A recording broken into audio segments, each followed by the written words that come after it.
नमस्कार, न्यूज 18 मध्य प्रदेश छत्तीसगढ़ देख रहे हैं आप। मैं हूं आपके साथ प्रशांत कटारे और बुलेटिन की शुरुआत अहम खबर के साथ। खबर रायपुर से। छत्तीसगढ़ यातायात महासंघ की बैठक चल रही है। बस स्टैंड पर हो रही है ये महत्वपूर्ण बैठक। राज्य में बसें चलाने को लेकर मंथन हो रहा है। एक धड़े ने हालांकि बसों का संचालन शुरू कर दिया है, जबकि दूसरा धड़ा अभी भी बसें नहीं चलाने पर अड़ा हुआ है। तो महत्वपूर्ण बैठक बस स्टैंड पर चल रही है। छत्तीसगढ़ यातायात महासंघ की ये बैठक है और राज्य में बसें चलाने को लेकर मंथन हो रहा है। हालांकि दो धड़ों में बस संचालक बटे हुए हैं। एक धड़ा हालांकि पहले ही बसों का संचालन शुरू कर चुका है। ममता हमारे साथ जुड़ गई हैं। ममता, ये बैठक हो रही है बस स्टैंड पर छत्तीसगढ़ यातायात महासंघ की। दोनों धड़े मौजूद हैं या फिर इसमें भी विभाजन नजर आ रहा है? बिल्कुल, देखिए, अगर हम बात करें तो कहा तो ये गया था कि दोनों ही जो है धड़ों को उससे आपस में बात करेंगे, लेकिन अभी एक दूसरा धड़ा ही यहाँ पर मौजूद नजर आ रहा है। पहले धड़े के एक दो सदस्य यहाँ पर जरूर हैं और इस बात को लेकर मंथन चल रहा है कि कैसे किया जाए। क्या सारे के सारे बस संचालक जो एसोसिएशन के लोग हैं वो बस चलाने लग जाएं। हालांकि पहला धड़ा जो है वो बसों की शुरुआत कर चुका है, लेकिन ये जरूर है कि सवारियां नहीं मिल रही हैं। आश्वासन तो वो चल रहे हैं, जिस तरह से टैक्स माफी की मांग कर रहे थे और टिकट में जो बढ़ोतरी की जो मांग कर रहे थे कि किराया जो बढ़ाया जाए। तो दूसरा धड़े का कहना है कि जब तक किराया नहीं बढ़ाया जाएगा तब तक ये बसें चलाना जो है वो उनके लिए नुकसान दे हो सकता है, क्योंकि उनका कहना है कि बसें जो है वो लगातार लॉस में चल रही हैं। जो अभी बसें शुरू भी हुई हैं उसमें यात्री नहीं मिल रहे थे। लेकिन अगर हम बात करें तो इस बात को लेकर भी मंथन हो रहा है कि यदि वो बस चलाने कई लोग अगर बस नहीं चलाते हैं और कुछ लोग चलाते हैं तो कहीं ना कहीं अगर बसें रफ्तार पकड़ती तो प्रॉफिट जो है वो पहले धड़े को होगा। तो इन सब चीजों को लेकर अभी मंथन चल रहा है, लेकिन अभी तक डिसीजन नहीं हुआ है कि क्या सारे के सारे एसोसिएशन लोग मिलकर अब बस चलाना शुरू करेंगे। जी बिल्कुल बिल्कुल, अब देखना होगा कि बैठक जरूर हो रही है, बैठक का नतीजा क्या निकलता है। शुक्रिया आपका ममता। आगे बढ़ते हैं, उधर प्रदेश सरकार ने बार और क्लब को बड़ी राहत देने का आदेश जारी किया है। आबकारी विभाग द्वारा जारी आदेश के तहत बार और क्लब संचालकों का 5 महीने का लाइसेंस शुल्क माफ कर दिया गया है। इतना ही नहीं, टारगेट में हुई 10% की बढ़ोतरी को भी वापस ले लिया गया है। सरकार ने कोरोना काल और लॉकडाउन का हवाला देते हुए बार और क्लबों को राहत देने का ऐलान किया है, लेकिन उद्योग, परिवहन, छोटे व्यापार सहित दर्जन भर से अधिक ऐसे सेक्टर हैं जो मदद के लिए लगातार सरकार का मुंह ताक रहे हैं। और आए दिन राजधानी रायपुर में फिजिकली और डिजिटली प्रदर्शन भी किया जा रहा है।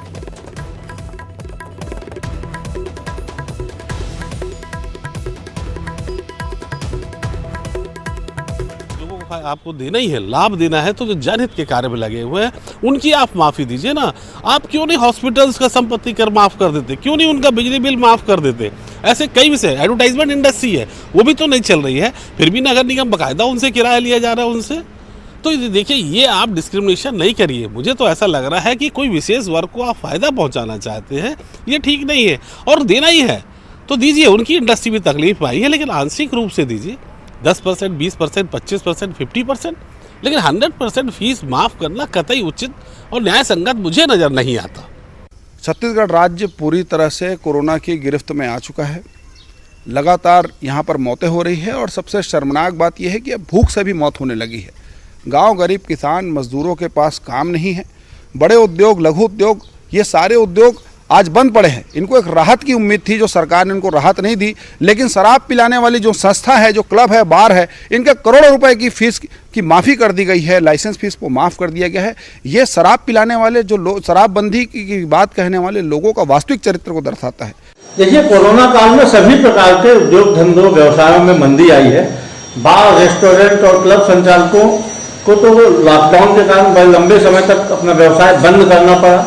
तो स्वाभाविक है कि उनके द्वारा जो निर्धारित स्टाफ था वे उसे नहीं उठा सकते।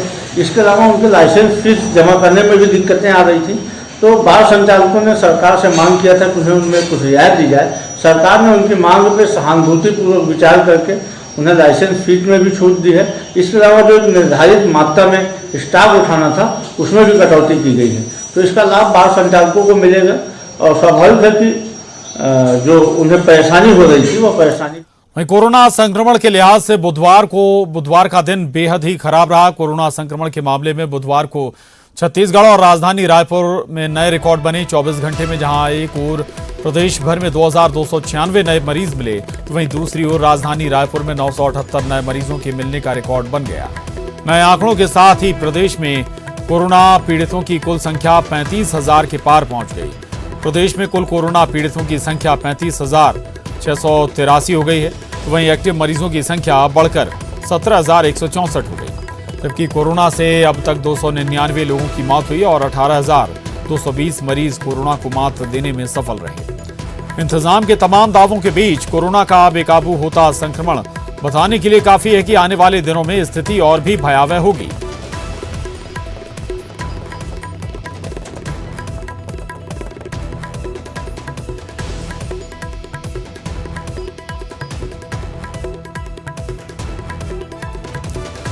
तो लगातार छत्तीसगढ़ में अब संक्रमण की दर बढ़ रही है, या ये कहें कि आंकड़े बढ़ रहे हैं और रफ्तार बेहद तेज है। सबसे ज्यादा प्रभावित राजधानी रायपुर है। रायपुर में लगातार मामले सामने आ रहे हैं और रायपुर से लगे हुए जो बाकी दूसरे शहर हैं उनमें भी संक्रमण की दर ज्यादा है। वहां भी जो टॉप 5 शहर हैं रायपुर और उससे लगे हुए शहर ही हैं। और आने वाले दिनों में ऐसा माना जा सकता है कि हालात और भी खराब छत्तीसगढ़ में हो सकते हैं।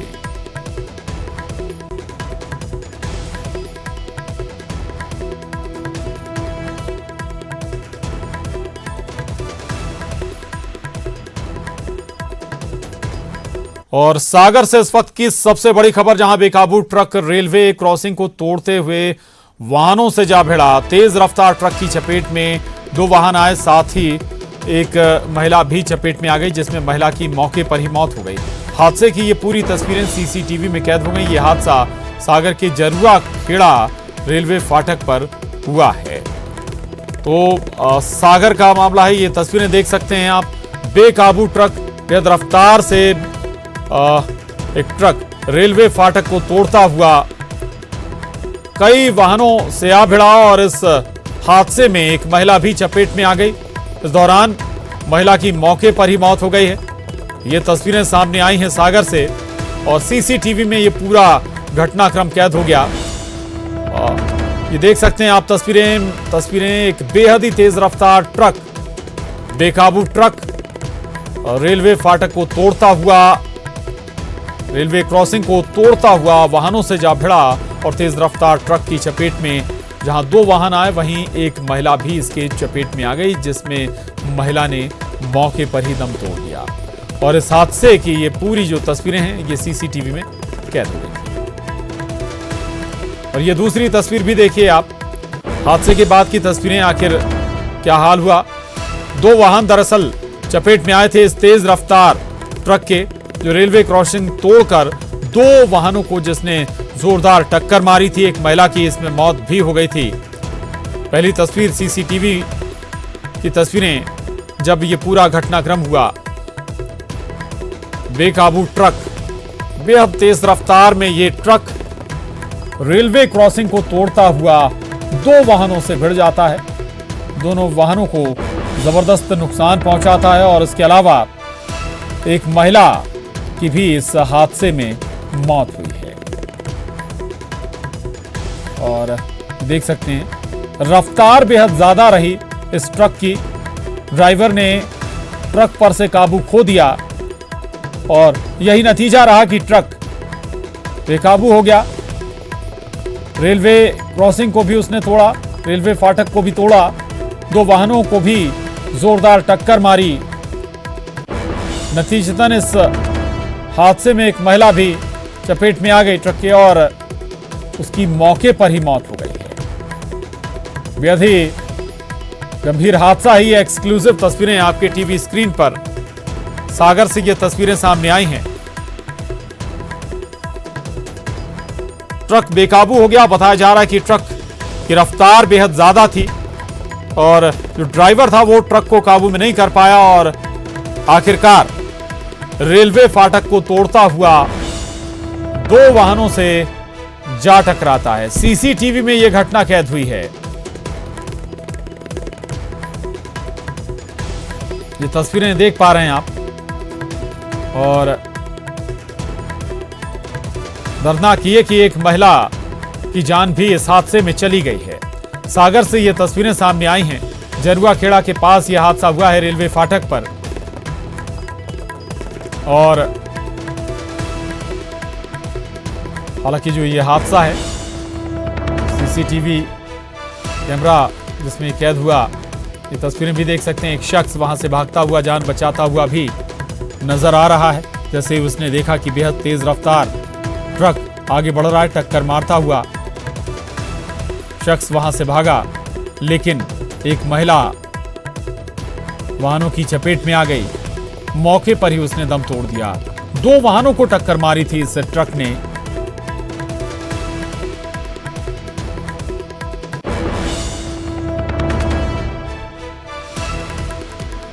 न्यूज़ 18 पर आप पहली तस्वीरें देख पा रहे हैं, और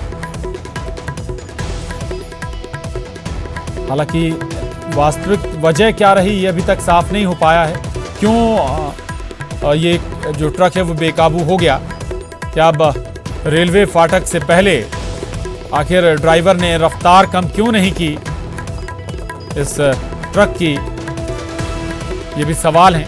या फिर जो ड्राइवर है वो नशे में था या कोई और वजह थी, ये अभी तक साफ नहीं हो पाया है। स्वाभाविक है कि कोई ना कोई वजह जरूर रही होगी इस हादसे के पीछे, क्योंकि रफ्तार बेहद ज्यादा थी ट्रक की, और रफ्तार में जो ट्रक था वो रेलवे फाटक को ही तोड़ता हुआ 2 वाहनों से जा भिड़ा। 2 वाहनों को उसने पूरी तरह से टक्कर मारी, जबरदस्त टक्कर मारी। नतीजा आपके सामने है, और एक महिला की मौत भी हुई है इस मामले में, इस हादसे में। हालांकि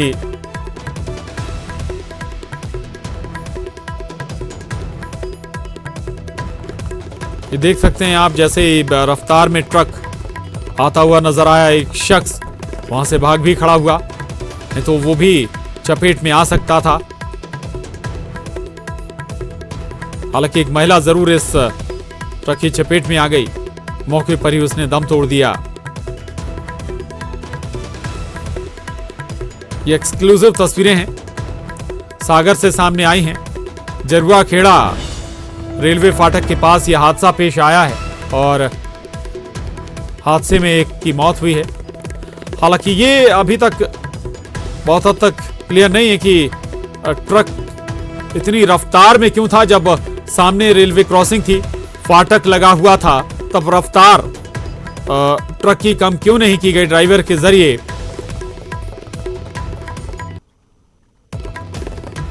ट्रक से जुड़ी अभी और डिटेलिंग भी नहीं सामने आई है। आगे कई बार ऐसा भी होता है जब रेत या दूसरा कोई ऐसा सामान लेकर ट्रक या ट्रॉले जाते हैं जिन पर कई बार खनिज विभाग या पुलिस एक्शन लेती है, तो रफ्तार के साथ ऐसे ट्रक और लोडर भागते हैं ताकि समय के साथ वो जल्दी निकल जाएं।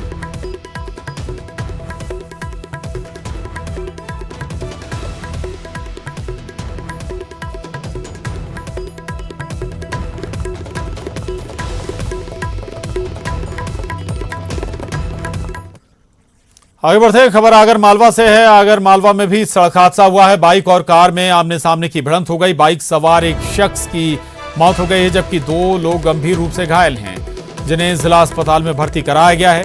नलखेड़ा पिलवास मार्ग पर यह हादसा पेश आया है। तो आगर मालवा में भी जबरदस्त हादसा हुआ, जहां बाइक और कार में आमने सामने की भिड़ंत हो गई।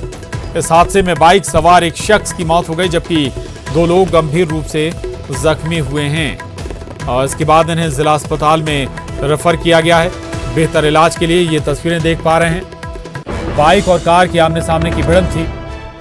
बाइक सवार की मौत हो गई है, और जो कार थी वो भी खाई में जा गिरी। 2 लोग जख्मी हुए हैं, उन्हें अस्पताल भेजा गया है, खासतौर से जिला अस्पताल के लिए रेफर किया गया है। नलखेड़ा पिलवास मार्ग बताया जा रहा है जहां पर यह हादसा पेश आया है। वजह अभी तक साफ नहीं हो पाई, क्या वजह रही इस हादसे की? रफ्तार थी या फिर वाहन पर दोनों में से किसी एक ने नियंत्रण खो दिया?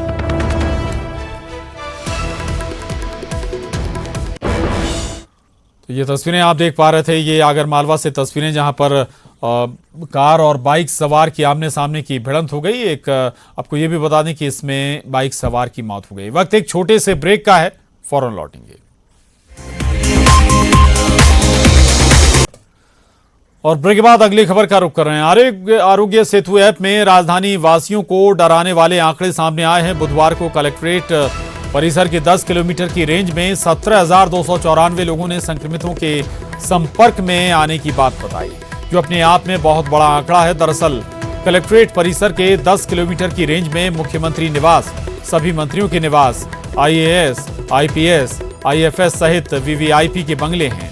इसके अलावा ऑफिसर कॉलोनी सहित भीड़भाड़ वाले क्षेत्रों में शामिल रेलवे स्टेशन, बस स्टैंड, न्यायालय परिसर, अंबेडकर अस्पताल भी 10 किलोमीटर के दायरे में आते हैं। आरोग्य सेतु ऐप से डरावने आंकड़े आने के बाद जिला प्रशासन ने सभी से होम आइसोलेट होने की अपील की है, लेकिन इतनी बड़ी संख्या में लोगों के आइसोलेशन की मॉनिटरिंग बड़ी चुनौती है।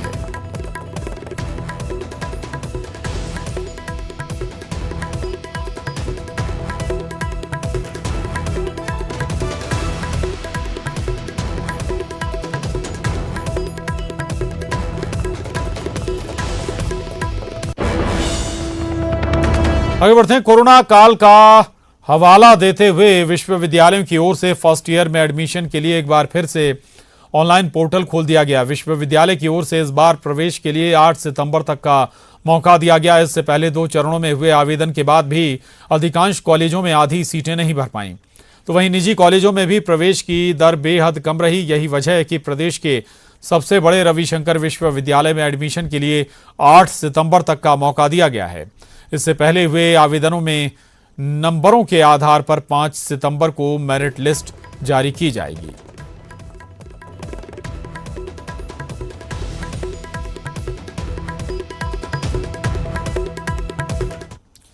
उधर कोरोना के बढ़ते संक्रमण के बीच प्रदेश के आंगनवाड़ी केंद्र 7 सितंबर से खोले जाने का फैसला लिया गया है।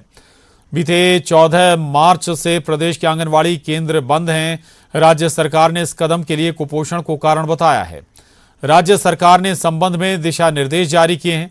कोरोना संक्रमण को देखते हुए आंगनवाड़ी केंद्रों पर व्यापक सावधानियां बरती जाएंगी। इनमें भोजन बनाने और वितरण का काम भी शामिल है। आंगनवाड़ी केंद्र में प्रवेश के पहले स्क्रीनिंग होगी और उन्हें सैनिटाइज भी कराया जाएगा। आंगनवाड़ी कार्यकर्ता केंद्र की शुरुआत से पहले बच्चों के अभिभावकों के साथ बैठक कर सहमति भी बनाएंगे। कोरोना के संबंध में केंद्रीय गृह मंत्रालय की 28 अगस्त 2020 को जारी निर्देश में स्कूल, कॉलेज और अन्य शैक्षणिक कोचिंग संस्थान 30 सितंबर तक बंद रखने के निर्देश दिए गए हैं, लेकिन आंगनवाड़ी केंद्रों के संबंध में ये बंदिशें लागू करने का जिक्र नहीं है।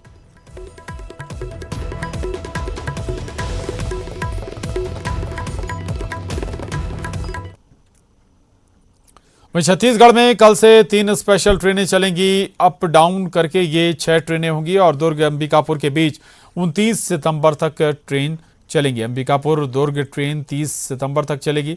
वहीं रायपुर कोरबा ट्रेन बुधवार, गुरुवार, शुक्रवार और शनिवार को चलेगी। साथ ही 4 से 29 सितंबर तक रायपुर कोरबा एक्सप्रेस चलेगी। कोरबा रायपुर ट्रेन रविवार, गुरुवार, शुक्रवार और शनिवार को चलेगी। 5 से 27 सितंबर तक कोरबा रायपुर एक्सप्रेस चलेगी। रायपुर केटी 4 से लेकर 29 सितंबर तक चलेगी। वहीं केटी रायपुर 5 से 30 सितंबर तक चलेगी और रेलवे ने यह समय सारणी जारी की है।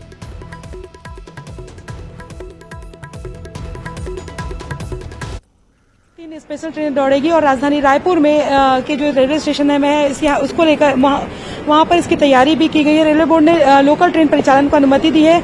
दुर्ग अंबिकापुर, रायपुर कोरबा हसदेव और रायपुर केवटी डेमू जो है इसको हरी झंडी मिली है। SECR जोन में 3 स्पेशल ट्रेनों का परिचालन 4 सितंबर से शुरू होगा। और अगर हम बात करें तो इसके पहले चूंकि ट्रेनें काफी कम चल रही है और ऐसे में जो यहाँ पर जो लोकल कूली है और तमाम तरह के लोग वो काफी दिक्कतों का भी सामना कर रहे हैं। हालांकि जो स्पेशल 3 ट्रेनें चलेगी उससे राजधानी रायपुर के भी लोगों को काफी राहत मिलेगी। और चूंकि आने जाने को लेकर ये एक तरह से कहें तो एक बड़ा साधन था, खासतौर पर दुर्ग अंबिकापुर के लिए। रायपुर कोरबा हसदेव और रायपुर केवटी डेमू जो है ये खासतौर पे जो लोग हैं उन लोगों का कहना है इससे काफी राहत मिलेगी। कैमरा पर्सन रोहित श्रीवास्तव के साथ ममता लांजिया, न्यूज 18 छत्तीसगढ़, रायपुर।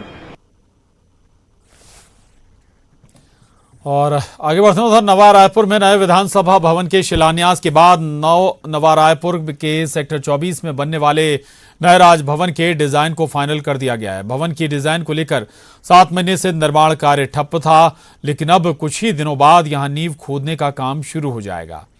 राजभवन की नई डिजाइन में कई बदलाव किए गए हैं, तब जाकर इसे बनाने पर सहमति बनी है।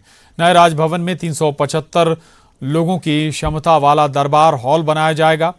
इतने लोगों के लिए ही dining hall, VIP dining hall और अन्य सुविधाएं होंगी। परिसर में ही अलग अलग स्तर के 192 स्टाफ क्वार्टर बनेंगे। 2 मंजिला भवन में राज्यपाल निवास का निर्माण ग्राउंड और फर्स्ट फ्लोर पर किया जाएगा। पीडब्ल्यूडी विभाग का कहना है कि पहले से प्रस्तावित डिजाइन में कई सुधार किए गए हैं। 100 करोड़ की लागत से बनने वाले राजभवन के किले सेक्टर 24 में सीएम हाउस के सामने ही करीब 13 एकड़ जमीन आरक्षित है।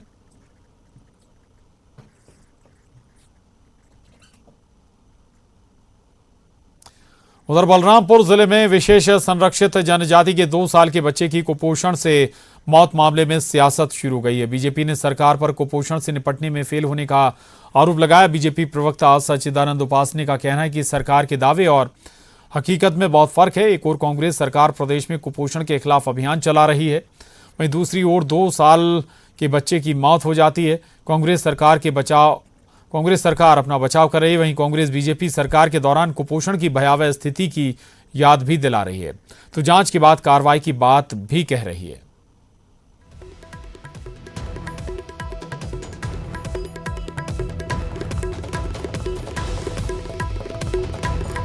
वहीं राजनांदगांव मेडिकल कॉलेज अस्पताल के mother and child care unit में एक गर्भवती महिला की मौत का मामला सामने आया है।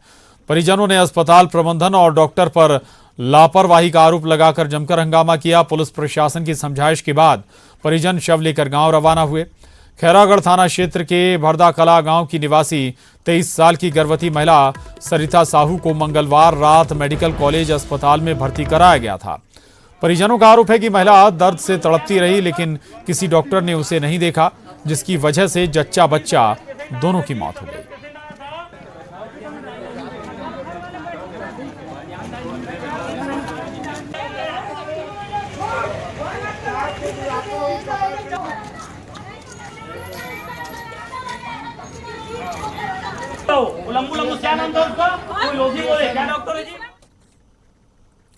और इसके साथ ही इस बुलेटिन में बस इतना ही। खबरों का सिलसिला लगातार जारी है।